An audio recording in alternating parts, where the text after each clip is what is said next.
종합제 TV 시청자 여러분 안녕하십니까? 2020년 7월 19일 이승만 대통령이 별세하신 55주기가 되는 날이었습니다.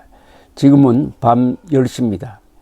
오늘 이화장에서 있었던 55주기 추모회에서 인복일 전 조선일보 편집국장은 추모사를 하면서 나라를 빼앗긴 우리가 죄인이다.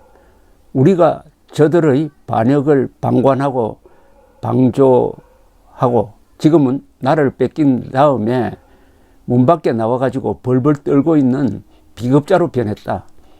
우리가 공범이다. 우리에게 죄를 내려주십시오라고 피를 토하듯 연설을 했습니다. 우리는 그동안에 뭘 잘못했느냐 하는 제대로 된 반성이 지금 필요한 시점입니다. 남 탓하면은 일순간은 시원하겠지만은 그 다음에는 똑같은 잘못을 되풀이하게 되어 있습니다. 우리나라 역사에서 참 큰 단점이 하나 있습니다. 똑같은 실수를 되풀이합니다. 임진왜란의 기습을 겪고도 그 뒤에 수십 년 사이에 정묘호란, 병자호란을 당했습니다. 여기서도 깨우침을 받지 못하고 결국 일제의 식민지로 변하고 말았습니다. 그런데 일본의 경우에는 13세기 몽골 고려 연합군으로부터 상륙작전을 당하고 패망 직전에 갔다가 다행히 태풍이 불어서 살아났습니다.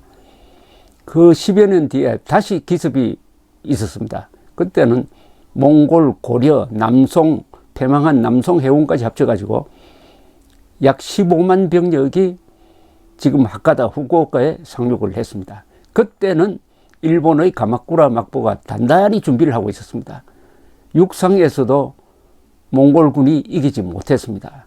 그리하여 배로 후퇴해 있는 사이에 또 태풍이 불어가지고 배가 다 침몰해서 일본이 몽골의 침략을 저지할 수가 있었습니다.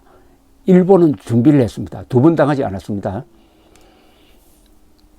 그런 점에서 우리가 남 탓하면 또 당한다. 우리 우파도 남 탓하고 있다가는 또 비슷한 식으로 또 당합니다.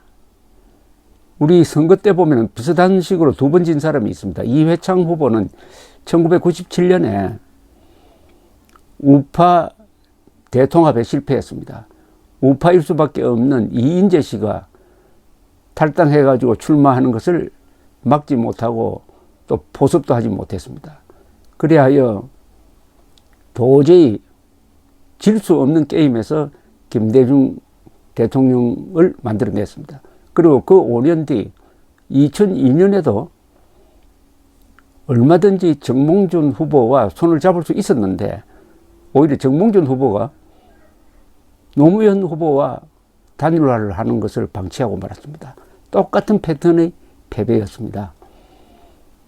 그러면은 오늘 우파가 이런 꼴을 당하게 된 것은 원인이 어디서 나왔을까?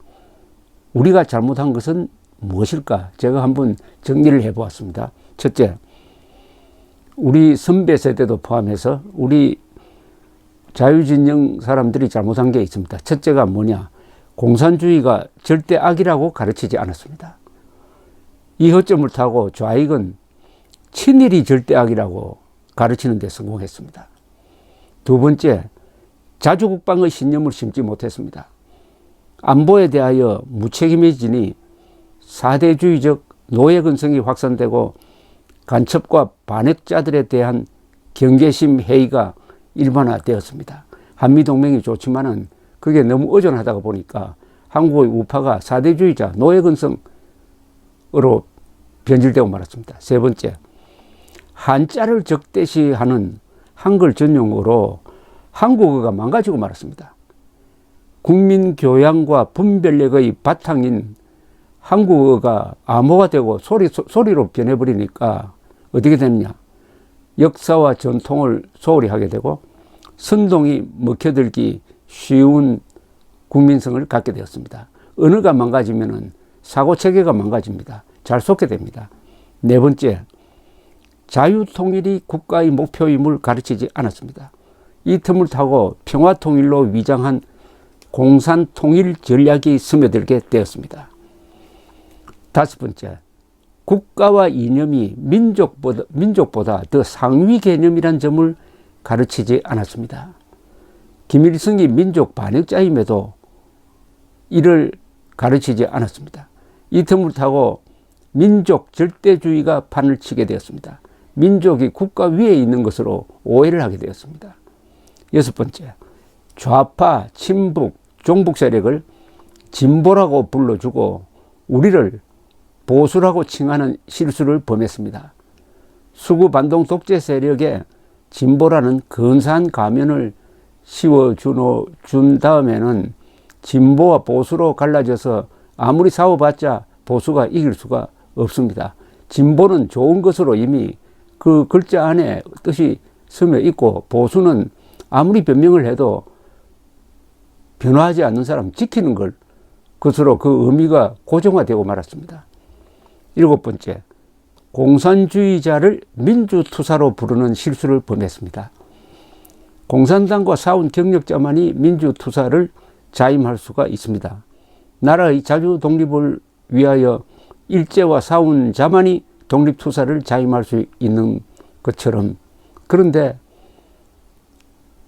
민주투사, 대한민국과 싸운 사람, 지난 우파 정권과 싸운 사람은 민주투사가 되고, 진정으로 공산당과 싸운 사람은 독재주의자가 되는 이런 언어의 혼란이 일어났습니다. 여덟 번째, 이승만의 위대성을 제대로 가르치지 않았습니다. 아홉 번째는 신라의 삼국통일에 대해서 부정적으로 가르쳤습니다. 이게 민족사의 정통성을 논하는 데 있어서 대혼란이 일어났습니다. 즉, 민족 우선이다. 신라가 삼국통일을 할 때는 민족이라는 개념이 없었는데, 신라가 당의 힘을 빌려가지고 삼국통일한 것은 민족 배신 행위라고 뒤집어 씌우는데 쓰여졌습니다. 이것이 바로 민족 절대주의의 부작용이죠. 그 다음 열 번째,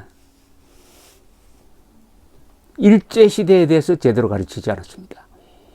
일제시대를 암흑시기였다라고만 가르쳤습니다.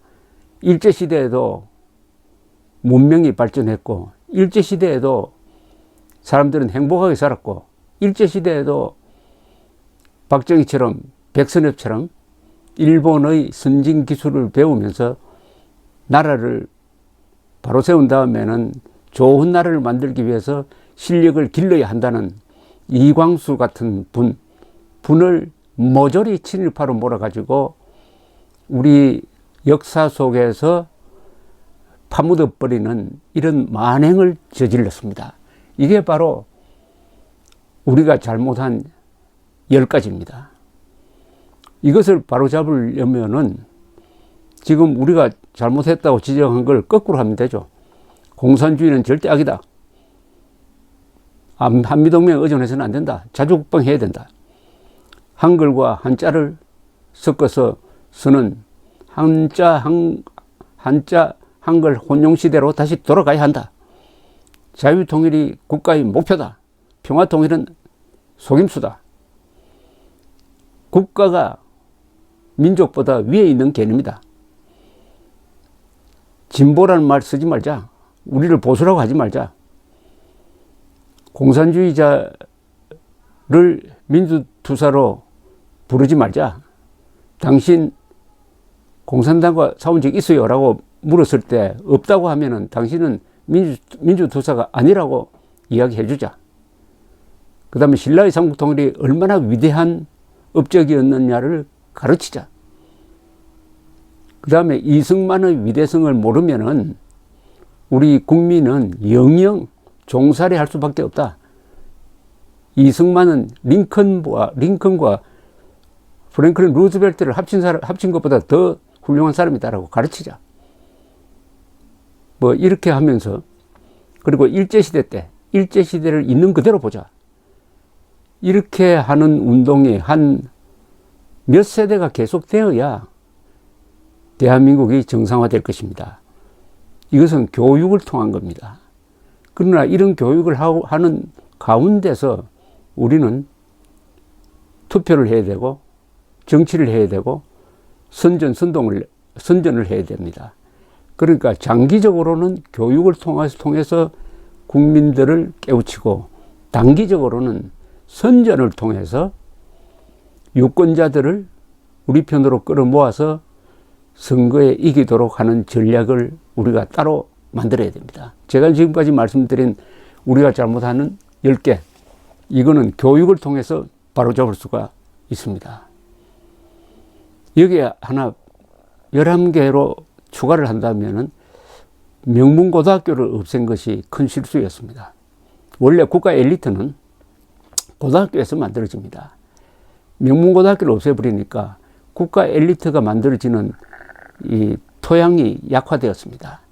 그리하여 총체적으로 대한민국은 국민들은 잘 속고 국가 엘리트는 나오지 않고 해서 선거만 하면은 얄팍한 선동에 넘어간다. 결국 민주주의 국가는 국민의 교양에 비례한 정부를 갖게 된다. 이제는 이승만, 박정희 같은 위대한 인물이 나와가지고 일도양단하는 그런 것은 기대할 수가 없다. 나라가 정상화되기 전에 우선 국민이 정상화되어야 한다. 국민 책임론, 이게 국민 주권론과 같이 가야 됩니다. 국민 주권론은 국민이 가지고 있는 권리만 강조하는데 그런 주권을 행사할 만한 책임이 있어야 될 것 아닙니까? 책임이 있으려면 실력이 있어야죠. 따라서 제가 말씀드린 10개 내지 11개의 우리가 잘못한 점을 하나하나 짚어가면서 이제 장기적으로 대비할 사람은 장기적으로 하고, 그건 교육자입니다. 학자입니다. 그리고 단기적으로 정권을 바꾸기 위해서 노력해야 할 사람들은 뭐 언론에 종사하는 사람이라든지 논평가라든지 정치인이라든지 이런 사람들은 단기적으로 대응하고 이 투 트랙으로 접근을 해야 대한민국이 다시 문명 건설의 노선으로 복귀할 수 있을 것이라고 생각합니다. 지난 70년 동안 대한민국은 문명 건설 세력이었습니다. 그 여세를 몰아서 자유통일 세력으로 바뀌어야 하는데 바로 그 전환기에 우리는 문재인 정권을 불러들였습니다. 문재인 정권에 대한 심판은 기회가 있습니다. 내년 4월 7일 재보궐선거, 그리고 2022년의 3월의 대통령 선거, 선거가 있으면 기회가 있습니다. 감사합니다.